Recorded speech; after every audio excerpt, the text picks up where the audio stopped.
Mesdames, Mesdemoiselles, Messieurs, merci. Soyez les bienvenus à la projection du premier film de la compétition dans le cadre du 49e Festival du cinéma américain de Deauville. Welcome, ladies and gentlemen, to the screening of the first film in competition here at the 49th American Film Festival in Deauville. Il s'agit du film Past Lives, Nos vies d'avant, titre français. C'est le premier film pour sa réalisatrice qui est venue parmi nous aujourd'hui pour nous en dire quelques mots. Mesdames et messieurs, merci d'accueillir Céline Song.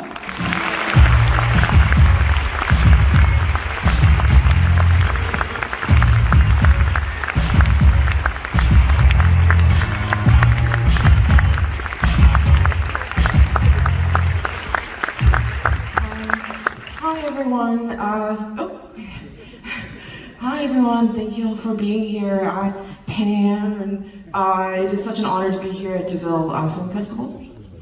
Merci à vous tous d'être ici aussitôt, 10h du matin. C'est un grand honneur pour moi d'être ici au Festival du film de Deauville. I want to thank the programmers at Deauville Film Festival and the staff here at Deauville Film Festival for inviting me here. It's such an honor. It's the first time to Deauville, and it's such a beautiful city, so I'm just glad and happy to be sharing my very first film with you all. Je voudrais remercier l'équipe du festival, les programmeurs, les programmateurs pour avoir sélectionné mon film dans ce très beau festival. C'est la première fois que je suis à Deauville, donc c'est très important pour moi et je suis donc ravi de vous faire voir ce film, Past Lives. And I also want to thank the French distributors here, ARP, who's releasing the film in December 13th. 13th? 15th? One of those. Yes, okay, that's good, great. J'aurais également remercié le distributeur français du film, ARP, qui sont dans la salle, pour donc distribuer le film en France. Il sortira ici dans les salles le 13 décembre. And the film is going to be released theatrically in cinemas, and the movie's meant to be seen in the cinema, much like this beautiful screen here. And I'm just so happy to be here with you all and share my very first film, but also a very personal film. Et le film va donc sortir dans les salles de cinéma, ce qui est très important pour moi, nous dit-elle, parce que c'est un film que j'ai fait justement de manière à ce qu'on puisse le voir et l'apprécier pleinement sur un grand écran, un écran aussi grand et aussi beau que celui du Festival de Deauville, donc vous allez le découvrir dans les meilleures conditions possibles, et pour moi, nous dit-elle encore une fois, c'est vraiment très important. And so thank you, and also we're going to do a Q&A after, so if you want to stay. Merci à tous, et comme elle l'a dit, elle a raison, à l'issue du film, à l'issue du générique de fin, vous pouvez rester, vous devez rester, nous allons fermer les portes à clé, je blague évidemment, mais vous pouvez rester pour une session de questions-réponses qui aura lieu donc avec Céline Song à l'issue de la projection du film, ici même. Merci, merci à vous.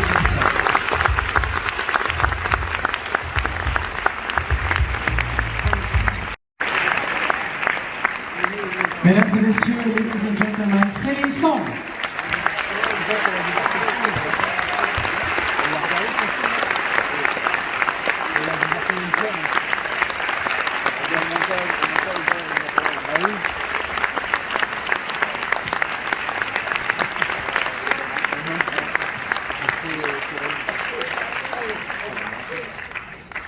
Céline, congratulations again on this very beautiful movie. My first question is going to be very obvious. Ma première question est elle coule de source. C'est votre premier film, votre premier long métrage en tant que réalisatrice. D'où vous est venue l'idée de ce premier film? Est-ce que c'est autobiographique? Where does the idea of the film come from? Is it autobiographical on any level?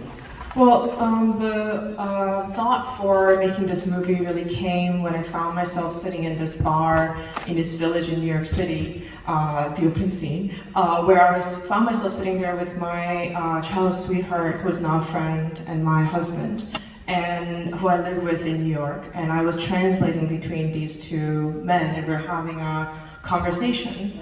I think it really, I felt like there was something special happening between the three of us, and I think that really was the sort of the initial impulse for the film. And I also was looking around the bar when I was sitting there with my childhood sweetheart and my husband, and I saw that some people were looking at us, and I made eye contact, and I was realizing that they were trying to figure out who we were to each other. And my first thought was, you're never going to be able to guess, like you're never going to be right. And my second thought was, well, what if I actually took the time to tell you? What if you actually were told who we were to each other and what we mean to each other? Oui, en fait, l'idée principale est venue, c'est vrai que c'est un peu autobiographique, parce que l'idée principale, et j'imagine que vous allez tous comprendre de quoi elle parle, elle lui est venue un jour où elle était assise dans un bar à New York, et elle était assise entre son ami d'enfance, enfin en tout cas, pardon, son petit ami d'enfance, qui est en fait devenu avec le temps un ami, et entre donc son petit ami d'enfance et son mari actuel. Et elle était assise entre les deux, et elle traduisait de l'un à l'autre et vice-versa. Donc vous avez tout de suite évidemment compris, nous parlons de l'avant-dernière séquence du film. Et elle a compris, elle a ressenti qu'il était en train de se passer quelque chose entre eux trois à ce moment-là. Et puis elle s'est également rendue compte en regardant un petit peu autour d'elle dans ce bar qu'elle connaissait bien, en regardant et en se rendant compte que toutes les personnes qui étaient autour d'elle, eh ben, elle les regardait avec un œil un petit peu curieux, en train de se demander qu'est-ce que c'est que ce trio un peu étrange, un peu improbable. Et ils essayaient de comprendre ce qui était en train de se passer et qui ils étaient les uns pour les autres. Et elle s'est dit à ce moment-là, la première pensée qu'elle a eue, c'est elle s'est dit, vous ne comprendrez jamais qui on est les uns pour les autres, c'est pas trop compliqué. Mais en fait, presque immédiatement après, la deuxième pensée qu'elle a eue, c'est et si je vous racontais ce qu'on est les uns pour les autres? Donc ça a été le point de départ, son envie de raconter cette histoire sur le grand écran. Alors, je sais que le film a été tourné au milieu des contraintes du Covid.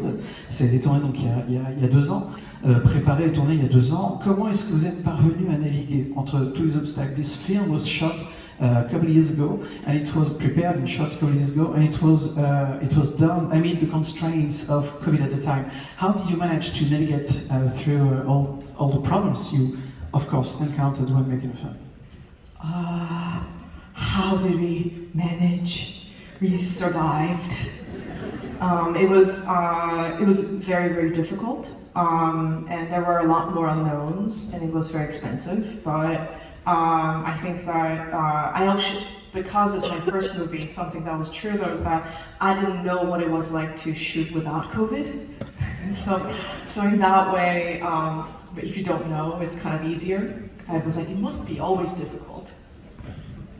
I'm pretty sure it is. Slightly different probably. En fait, oui, c'était difficile. Évidemment, il y a eu beaucoup de contraintes, d'écueils, de problèmes qu'il a fallu contourner. Le tournage a été une expérience assez intensive, mais en même temps, Louis Littel, c'était mon premier film. Donc en fait, je ne savais pas à quoi ressemblait le tournage d'un film classique dans des conditions standards. Donc quelque part, elle s'est dit que probablement le tournage de n'importe quel film était quelque chose de très compliqué, de très difficile. Je pense qu'elle a raison, mais peut-être pour d'autres raisons, en tout cas, elle s'en rendra compte dans pas très longtemps. I guess for the next film, you will understand if it was that hard. Yeah. Comment est-ce que vous avez trouvé vos deux comédiens, Greta Lee et alors je suis désolé si j'ai dit mal, Theo Yu. How did you find your actor and actress, main protagonist, Greta Lee and Theo Yu? Please tell us about the casting process. They sent in tapes, they auditioned in a pretty traditional casting process. They sent in tapes, I watched, I think, hundreds of tapes for both roles. And I called back, like 30 actors or something like that. And I think that I think about it very much as a bit of a falling in love, because you can't really explain why you feel like someone is right for the role. But both Greta and Theo walked into at the time we were casting over Zoom, so they walked into my Zoom.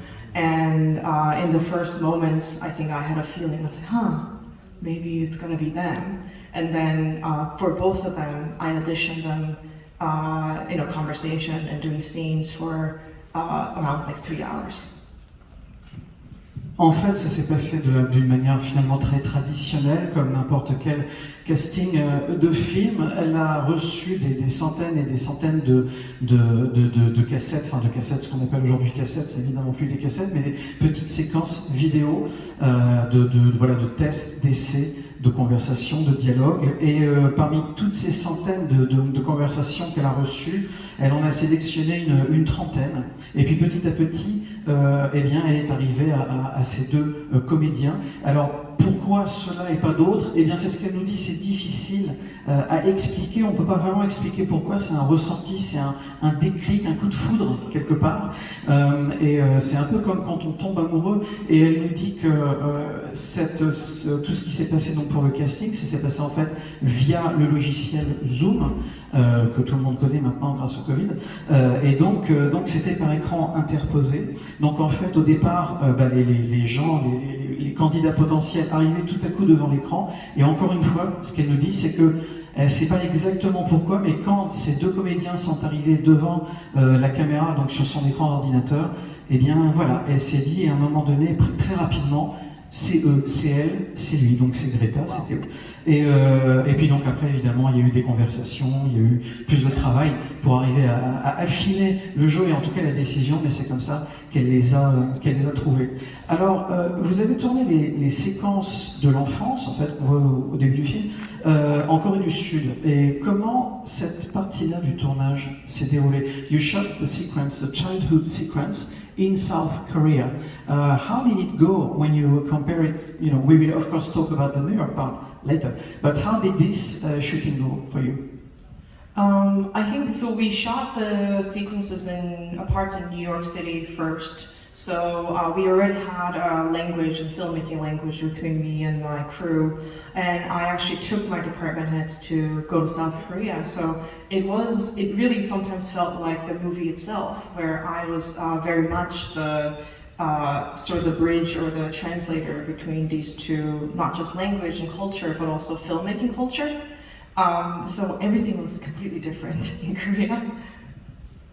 Yeah, anything else? En fait, donc, la partie qui se déroule à New York a été tournée chronologiquement avant. Donc finalement, encore une fois, c'était son premier film.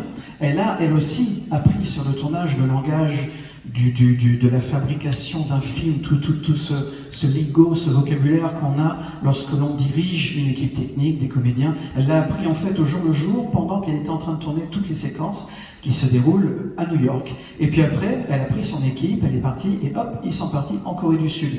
Et là, évidemment, c'était vraiment loin dans tous les sens du terme, géographiquement, mais également culturellement. Et le tournage était très différent, tout était vraiment très différent. Et elle s'est retrouvée un peu dans la situation du personnage principal dans le film, c'est-à-dire qu'elle était la traductrice pour les membres de son équipe qui étaient des membres américains, en tout cas qui avaient l'habitude des tournages aux États-Unis, en tout cas qui venaient d'acquérir cette habitude. Et bien tout à coup, tout était complètement chamboulé et elle s'est retrouvée donc dans le rôle de traductrice. And my DP, my cinematographer, he's worked in Shava Krishna. He worked in the UK a lot, and I think the Korean system is a little bit actually closer to the UK in that it's like whoever gets to the task first does the task. In the US, and especially in New York, it's very much union oriented. So to move a chair, the right person has to come and move the chair. And so that was something that we were adapting to. And also the other thing is, you know, shooting in New York, if you want to shoot anywhere in New York, the mayor's office knows about it. In Korea, we could really do it sometimes a little bit more guerrilla style. Guerrilla, not gorilla. L'autre chose qu'elle voulait dire, c'est qu'elle a travaillé avec un directeur de la photographie très talentueux qui s'appelle Shabir Kircher. Et son directeur de la photographie, donc Shabir Kircher, il est britannique, il a l'habitude de travailler en Angleterre.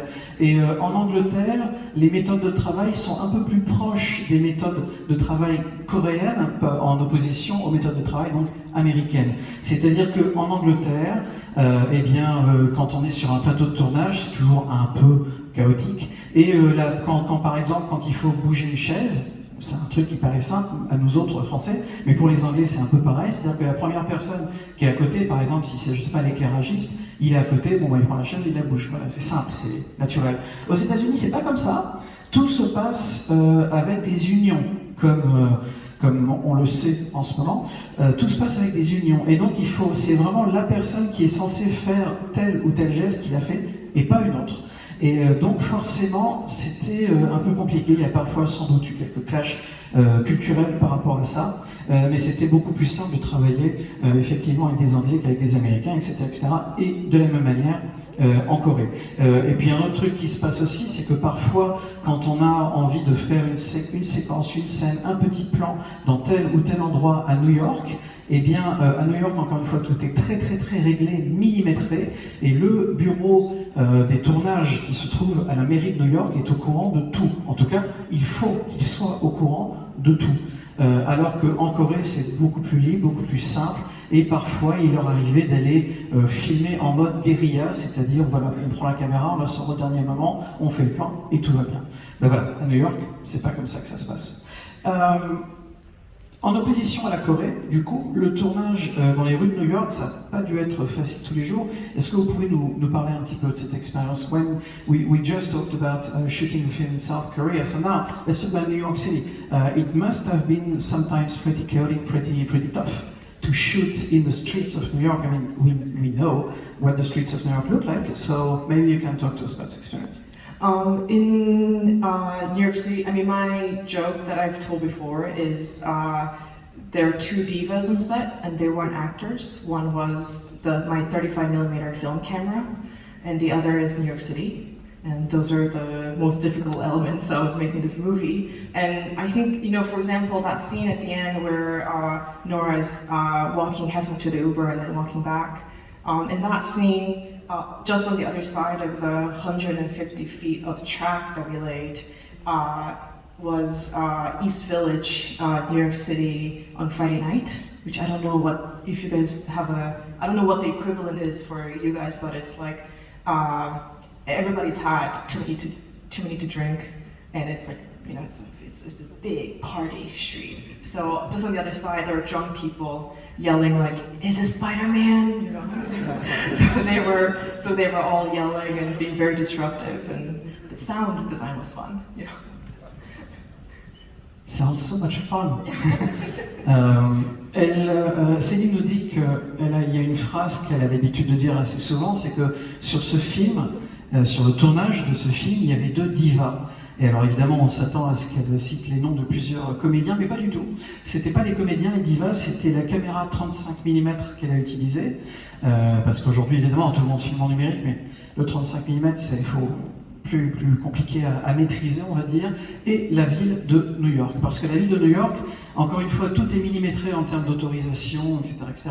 Mais par contre, en ce qui concerne la vie dans les rues de New York, c'est pas toujours facile. Elle nous donne un exemple dans la dernière séquence. Là, vraiment, la dernière séquence, c'est où Nora est en train de marcher vers la voiture Uber de son ami qui repart en Corée et qu'elle marche ensuite dans l'autre sens pour retourner à l'appartement, ce travelling comme ça. Eh bien, ça a été tourné donc dans la rue, à New York, dans le quartier de East Village. Alors, elle ne sait pas, je ne sais pas non plus, combien d'entre vous connaissent ou ont été à New York, mais le quartier de East Village, et en plus, ça a été tourné un vendredi soir. Et le quartier de East Village un vendredi soir, bah, c'est un peu la rue de la soif, on va dire, à New York. Et c'est le chaos, c'est épouvantable, il y a un bruit terrifiant, il y a beaucoup de gens qui ont beaucoup trop bu, qui sont dans tous les sens, qui posent des questions fortes. Est-ce que c'est le tournage du dernier Michael Mann? Des trucs comme ça. Et il faut arriver à faire en sorte de tourner le film. Donc évidemment, j'imagine qu'il y a eu de la post-prod au niveau du son, je lui demanderai tout à l'heure, mais voilà, c'est le genre d'éléments avec lesquels on est obligé de composer. Donc non, le tournage à New York, c'est loin d'être quelque chose de tout repos. Did you have to actually make post-synchronization, sound again, re-recording when you were shooting in the streets of New York City, or you could manage to keep whatever was happening? We actually could keep so much. The only thing that we couldn't keep was Dumbo, the Brooklyn Bridge Park. Down under, yeah. En fait, Noël nous dit qu'ils ont réussi, à force d'essais, etc., ils ont réussi à garder la majorité de ce qu'ils ont tourné, sauf Dumbo. Alors pour ceux qui ne connaissent pas, Dumbo, c'est cet endroit qui était avant un champ en friche et qui maintenant est un endroit très hipster à Brooklyn. C'est juste sous le pont Brooklyn. Dumbo, c'est Down Under the Manhattan Bridge Overpass, donc juste sous le pont de Manhattan et pas le pont Brooklyn, autant pour moi. J'ai confondu. Il y a beaucoup de plans dans le film où les personnages sont filmés de loin, où on voit que les reflets, par exemple, et le résultat est très beau, ça apporte une dimension supplémentaire. Est-ce que vous pouvez nous parler de la manière dont vous avez travaillé avec le directeur de la photographie dont on a très brièvement parlé, Shabir Kircher? There are many shots in the film which are where the characters are filmed from afar, or where we shoot especially the reflection of the characters, and it's very beautiful. It adds a dimension to the film, to the story. Maybe you can talk to us about the way you actually worked with Shabir Kircher, whom we just talked about, but for a very short time. Well, I think that there are a couple of approaches. I think one of which was that we wanted to see New York City from eye level, or as like somebody who lives and loves a particular city sees that city. So I feel like that was something we were talking about a lot, and I think connected to that was very much about how these characters.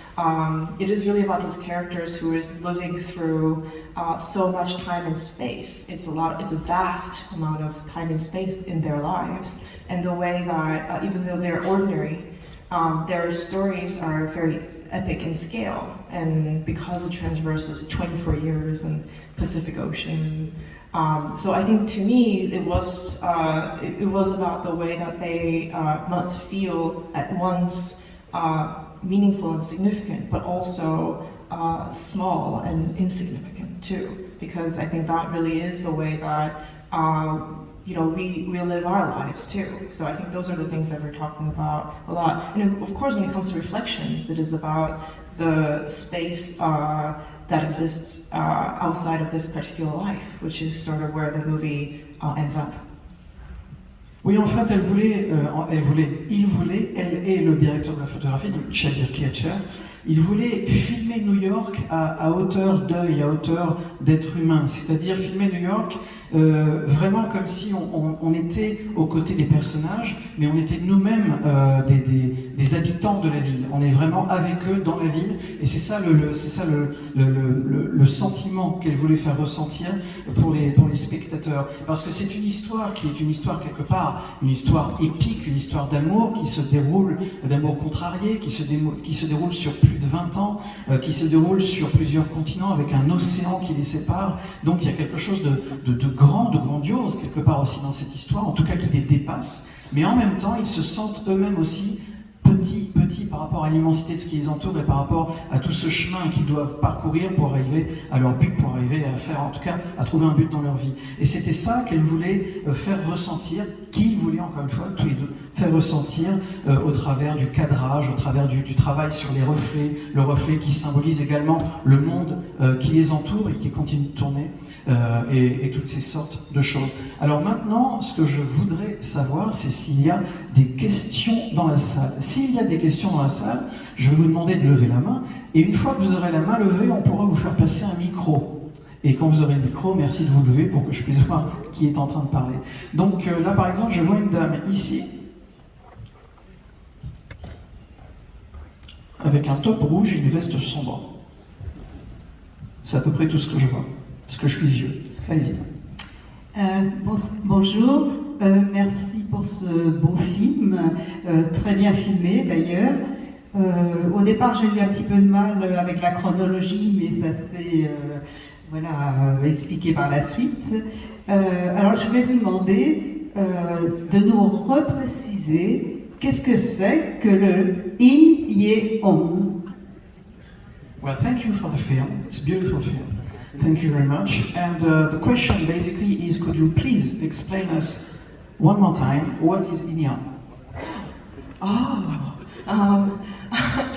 So Inyan is this Eastern philosophy concept. It's not just something that is unique to Korea. It actually exists in China, it exists in India, and I think it also exists in Thailand. So it is this, it's connected to this notion of Eastern notion of destiny, where destiny is not something that you go out and try to get and find, but it is something that just walks into your life, where you cannot control it and you cannot stop it, and destiny just comes to you.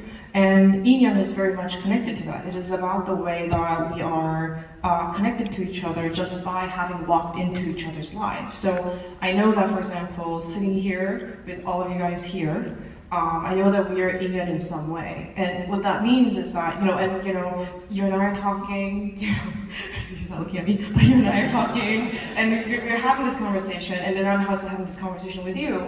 And what this sort of implies is that because it's connected to also the notion of reincarnation of many lives, the idea is that, maybe, you and I are meeting each other around this question that you asked me about Yin Yang, but maybe 200 lifetimes ago, maybe we were married, right? Maybe 200 lifetimes before that, maybe we were enemies, maybe we killed each other, and maybe 200 years lifetimes before that, maybe we were mother and son. I think that there is a way in which that we can think about even the smallest connection, like the one we're having now, as significant. Because it means that the reason how we are able to encounter each other in this life means that there were so many lives before this where we bumped into each other. So that's the notion of Yin Yang. But of course, there's certain lives, relationships that we have in our lives now that are more significant than just two people who have conversation once, right? But so for example, like me and my sister, what an amazing Yin Yang that we must have known each other, run into each other so many times before that we are now sisters. So that sort of is the notion of Yin Yang. So it's very long. Thank you.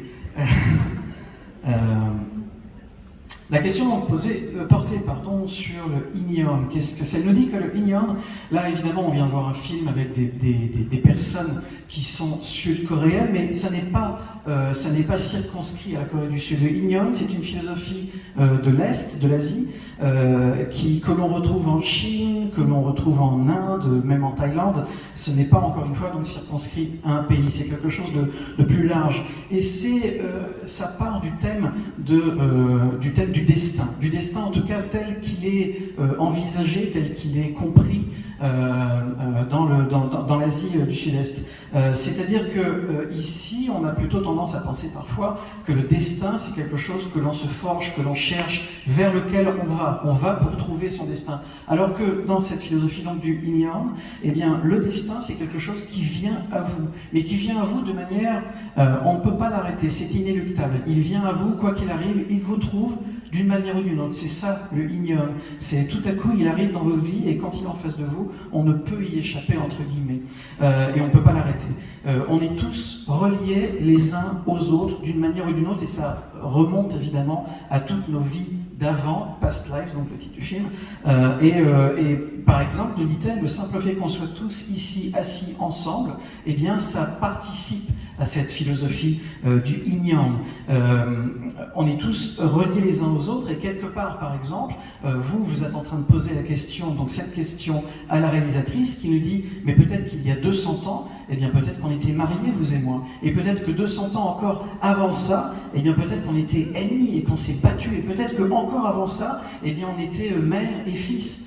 Peut-être qu'on est liés et qu'à un moment donné, comme ça, régulièrement, cycliquement, on finit par se retrouver pour parler, pour discuter, et chaque chose a son importance, chaque conversation a son importance, chaque lien finalement nous relie tous d'une manière ou d'une autre. C'est tout ça. Le Yin Yang, donc vous voyez que c'est pas évident à expliquer en 2 mots. Et elle nous dit également que la plus petite des connexions qu'il y a entre chacun de nous a son importance.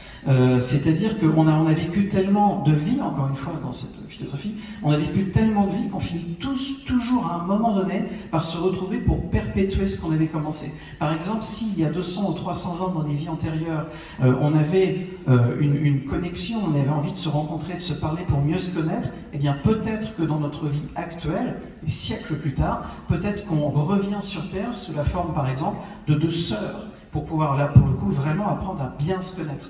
Parce qu'il paraît que les sœurs ou les frères se connaissent bien, paraît-il. Tout ça pour vous dire que voilà, le Yin Yang, c'est beaucoup de choses ensemble, mais c'est, je pense, ce qu'il y a au cœur, nous dit-elle, de cette philosophie du Yin Yang, c'est le fait qu'on soit tous reliés les uns aux autres d'une manière ou d'une autre.